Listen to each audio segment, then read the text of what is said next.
on 105.9 FM and streaming worldwide on the WMAL app. O'Connor and Company. It is 6:06 on this Tuesday morning. Thanks for joining us. We're just flying by already, Angela Morbid. I don't know about you, but it's just, I'm out of control. 1 hour down, 3 to go. You ready?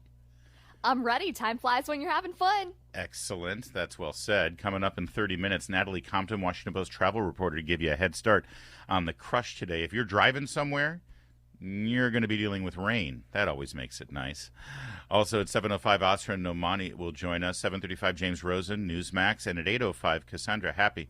She's from Wallet Hub. Tell you about some of these Black Friday deals that aren't really what they're all cracked up to be. That's all coming up. But first, well, we ran the risk this year of Miss Universe not necessarily being the most beautiful girl in the world because, well, since a transgender activist from Thailand bought the pageant and within a year drove it to bankruptcy, we have now had two biological men competing as the representatives of beauty, femininity, poise, and everything that is womanhood for their respective nations, Portugal and Netherlands. Yeah, two dudes there. You couldn't, I'm sorry, I've been to both of those countries, and I assure you there are some pretty hot chicks there.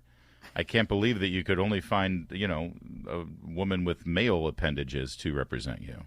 It's pretty offensive that any country would say that the best woman for the job is actually a man.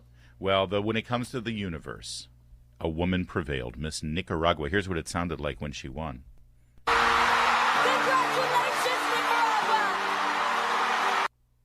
There you go. Congratulations, Nicaragua. Usually congratulations only go to Nicaragua when they're, throwing off the chains of communism and trying to salvage some level of freedoms for their people. But no, they have a very beautiful woman here in Miss Universe. Joining us now to break this down is a pageant junkie. She knows all there is to know about these pageants and a super fan of this radio station, the grande dame and creator of Real Housewives of WMAL on Facebook. She's Silvie Rivera. Good morning, Silvie.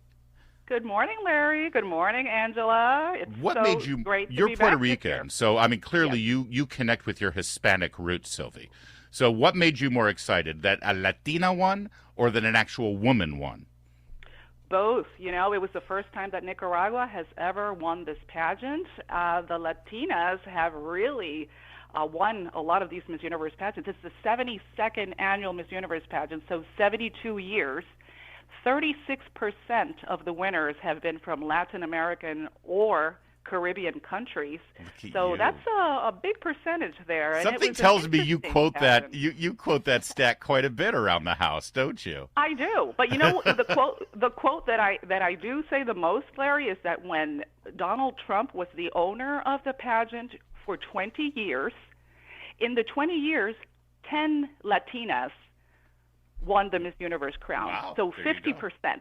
So Donald Trump did a lot for Latina women while he was the owner of the pageant.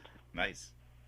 Silvie, I am such a huge fan of yours. It's great to get to speak with you, and I've been dying to ask you this question. So Miss Universe really celebrates two things that have fallen out of fashion, particularly with the progressive left, the prevailing media narrative, which are traditional femininity and national pride. You see these women in these fabulous national costumes, which I think about the effort that must go into constructing those, and my head starts to spin. But the pageant really bucks the narrative on those two topics. What do you think it says about our culture that we're so eager to celebrate a beauty pageant at a time when so many people would say that they're out of date? Well, it's the owner, as you know, the owner of the company, holding company of Miss Universe pageant is, a trans woman herself. She is an activist, and she has really honed in on changing the pageant. I, as a Latina, and I watched on Telemundo, by the way, because this year, the pageant has not aired on American television for several years. It's been streamed, so that's a problem. So there's a different perspective. Watching Telemundo is completely different, a completely different world, because they're so into pageants and pageantry, much like soccer. It's a religion. So this year, they kept referring to the contestants as the women or the females. As you know, there were also two married women and mothers competing this year. So not only did we have the two trans contestants from Europe, But Miss Colombia and Miss Guatemala were also participating. They're mothers and married. So and Colombia made it into the top 5. So there's a shift here. Telemundo and the Spanish audience, they really liked seeing mothers competing, but they made no mention of the transgender contestants. They didn't. That's interesting. Yes, they very, very seldom did you hear them talking about that. And, we also had a few firsts. Miss Nepal, she was the first plus-sized woman to compete. Also a first. Miss Pakistan wore a burkini for the swimsuit competition because she landed in the top 20. So she was completely covered during the swimsuit competition because of her Muslim religion. And for the first time in history, too, Zimbabwe elected its first white woman to represent the country, Brooke Jackson, who was born and raised in Zimbabwe. But that didn't stop the left from going absolutely apoplectic about that. Oh, right, because colonialism, yeah.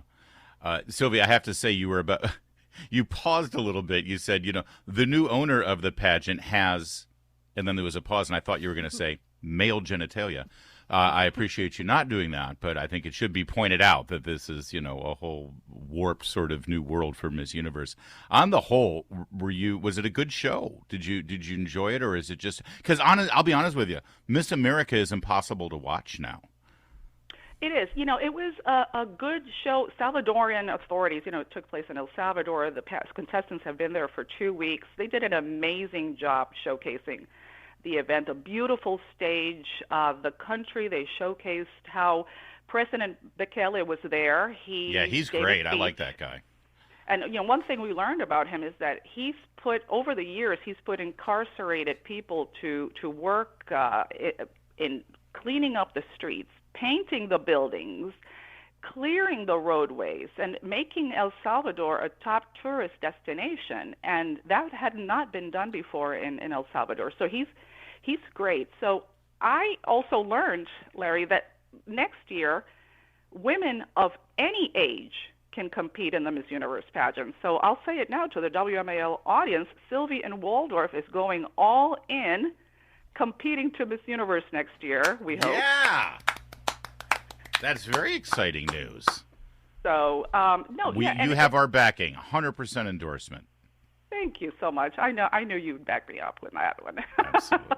All right. But also, we have mothers and married women. We have already a pageant for that. It's called the Mrs. Universe pageant. It's called the Mrs. USA pageant. Yeah. So, compete there. Well, listen, I love that we can still celebrate beautiful women, and that's allowed in our culture. And I appreciate you, Silvie, for being on top of all of it. You run the Real Housewives of WMAL Facebook page, by the way. Are you still taking members over there? Oh, yes, absolutely. It's a private page because you try to, it's a safe haven for people to be able to let their hair down and be themselves. It is. But we are, especially after I appear on your show, and we had a lot of requests. Huge membership explosion going over there. Free to join. Real Housewives of WMAL. Thanks, Silvie. Tell the Housewives I said hi. Thank you so much. Thank you, Angela. Bye-bye.